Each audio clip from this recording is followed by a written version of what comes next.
All right, everyone, enter this madness, then. Currently, a male escort is suing Cassie, alleging that she surreptitiously terminated their child and gave him herpes. You all heard me correctly. Diddy is also involved in all of this. Thus, Clayton Howard, a male escort, is the man at the center of everything. In the past, when he was purportedly paid to attend Diddy's infamous freak-off parties, he went as Dave. Now, Clayton often attended these freak-off parties, and I must say that the things he's accusing Cassie of are outrageous. He is saying that Cassie began having unprotected sex with him at these events. Back in the early 2010s, he now claims that she reportedly gave him herpes, and that she was the one who pushed everything. Furthermore, he asserts that she became pregnant through his intervention and then surreptitiously terminated the child without ever informing him. However, Cassie is not the end of it. Clayton is suing Diddy as well. He now alleges that Diddy forced him to take part in these freak-offs, controlled his emotions, and trafficked him over state lines for, you know what? He now claims that Diddy's group will arrange for him to stay in motels, transfer funds, and arrange for his departure. This is a brand new lawsuit. Although the case was only filed a few days ago, Diddy is the subject of a broader court drama. As you may recall, Cassie filed a lawsuit against Diddy last year, alleging years of control, rape, and abuse. Diddy has been the target of more than 50 lawsuits since then, right? 50 lawsuits?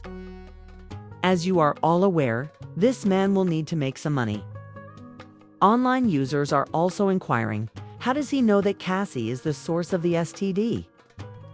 And can he actually demonstrate that the child she aborted was his? However, this is one item that many are overlooking. A criminal lawsuit and a civil case are extremely different.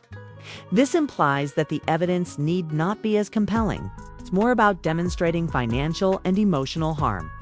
And many people are raising an eyebrow at the idea that he's finally coming for it after all these years of silence. We were previously aware of Diddy's strange interests, right? It's likely that Diddy would attempt or do a lot of things. However, it seems to me that learning this about Cassie is shedding fresh light on her. For example, is she truly the victim she presents herself as?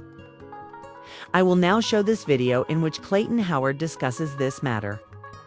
Please listen to this and let me know your thoughts on the matter as a whole. Who do you trust? A T, do you think? This guy Escort is being open and honest. Do you think his case has merit? Please share your thoughts with me in the comments section below. All I have to offer is that. And listen. People, they don't need to lie about Cassie to get a conviction against this guy. He's guilty anyway. So I'm not going to help them lie for Cassie to make this lie look better. I'm going to tell the truth.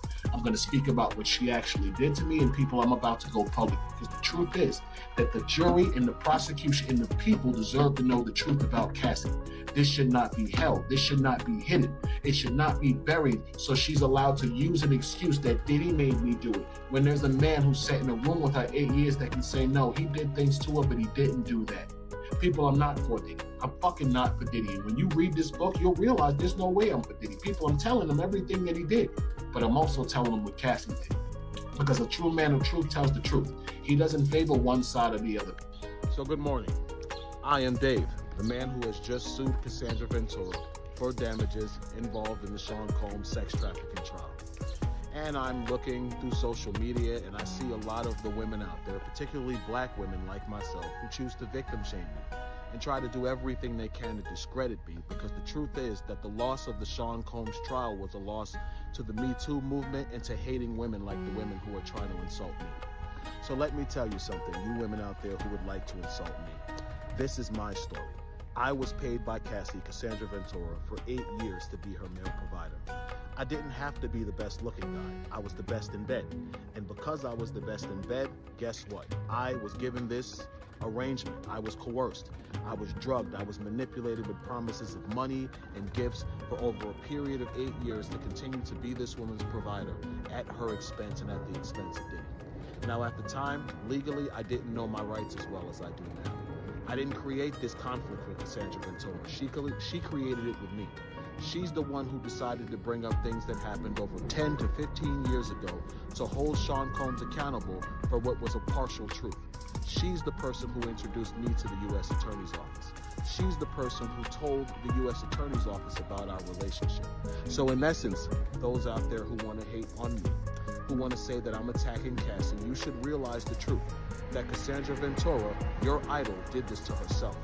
She exposed herself to liability when she got on the stand and decided to mention me as the male escort who was with her when she overdosed and Diddy made her have sex with him. That was a lie, people. Cassie had just woke up from sleeping 8 hours. Myself and Sean Combs were exhausted. We wanted to go home.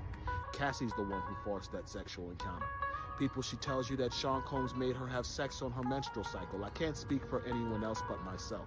But I know the one time that did happen, that Sean Combs was not responsible for that Cassie, in a drunken, intoxicated, hormonally imbalanced state due to her period, manipulated and forced herself on me during her menstrual cycle.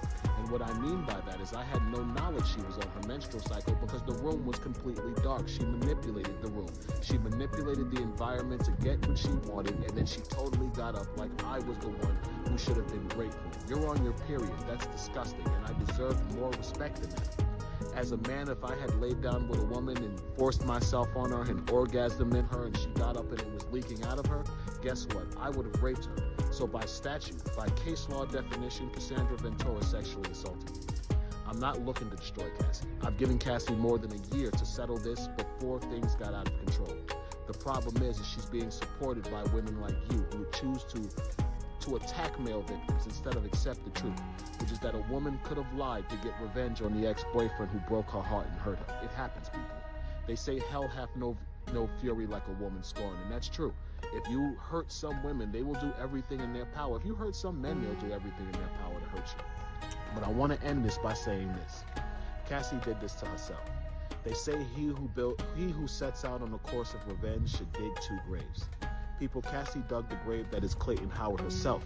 Cassie got on the stand trying to destroy Diddy. She should have took her $20-30 million and walked into the sunset, people.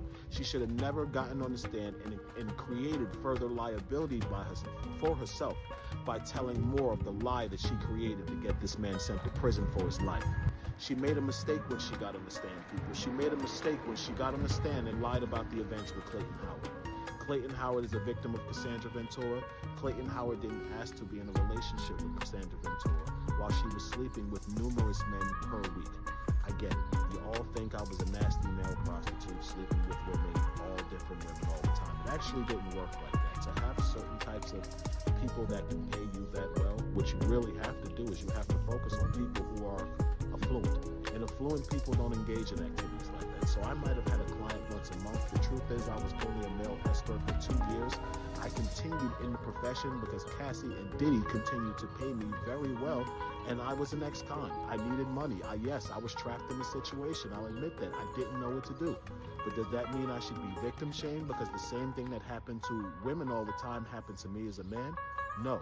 And for those women out there, for you black women who choose to shame me as a black man for telling my truth, you should be ashamed of yourself.